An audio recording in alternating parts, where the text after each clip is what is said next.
This is the historic first Chaucer to Pynchon in 90 minutes in this soon-to-be hallowed. I was shocked when I read all these sexy poems Dunn wrote, because he wrote them in the early 1600s. And I thought, you know, this is pre-Victorian era, so in the Victorian era, they were all prudish. They must have been prudish back then, right? Nope. Dunn opened my eyes and showed me that people have always had sex, and usually they enjoyed it. So, in any event, I took some lines from both the racy, hot poetry that kind of turns me on, and some lines from the religious poetry that's also, like, you know, it's really powerful, and he has great language use and all kinds of good stuff. And I mixed them together to make one super poem that's supposed to prove my final point, that even though they're two very different things, Dunn's such a good poet that it all sounds solid and it all works together. So each odd line from this poem I wrote, or didn't wrote, but rather stole and like mixed around, is from a God poem, and the even lines are all from sexy poems. So, wilt thou love God as he thee, then digest a pregnant bank, swelled up to rest? To God in his stern wrath, why threatens he? And if some lover, such as we, created nature, doth these things subdue, difference of sex no more we knew. Yet dearly I love you, and would be loved fain. To teach thee, I am naked first, why then, unto thy kingdom, thy son gives to me, full nakedness, all joys due to thee. So in conclusion, if God exists, and he loves sex, then Dunn is certainly his poet. Oh, Miss Havisham, I love you. I love you so much, and I want to marry you. Oh, Mr. Comberson, or however you pronounce your name, I love you too so much. Here, take all my money, and I will stay, and I will wait for you to be married. I will wait. Goodbye. Goodbye. I love you. Oh, I love you so much. I will wait. I will wait for you. I will wait. I am waiting for you. I am waiting. I am waiting for you. I am waiting for you, Mr. Comberson. Oh. Oh.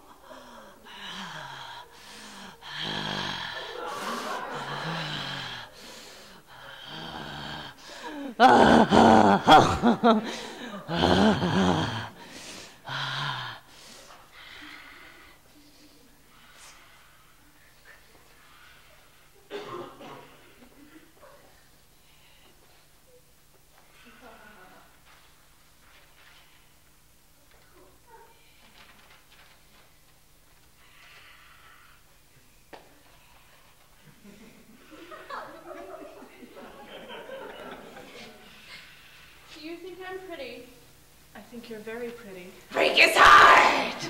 Break his heart! You're a coarse little monster. What do you think of me now? I shall not tell you. Break his heart! Go ahead! Go ahead! Well, you may kiss my cheek, if you like. Now you've got him. Yes. Yes. Why don't you cry for me? I will never cry for you again. And I will never love you. But I will never stop loving you. Oh. Oh. Oh.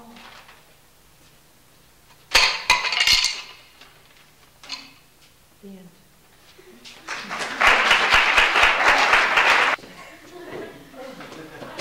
Oh, it ain't no use. I can't go on. What are we gonna do now, Tom? I know. We'll fetch Jim. You and him can move it, and I'll supervise. We're gonna let Jim out? Only for moving the grindstone. And then he goes right back in and we pretend it never happened. All right, sounds good to me. Jim. Jim, come on. Yes, sir. All right, Jim. You and Hunt, get that grindstone into the shed. Yes, that's a mighty beautiful plan. Then we go in as soon as I be a free man. Especially Chaucer taking pain.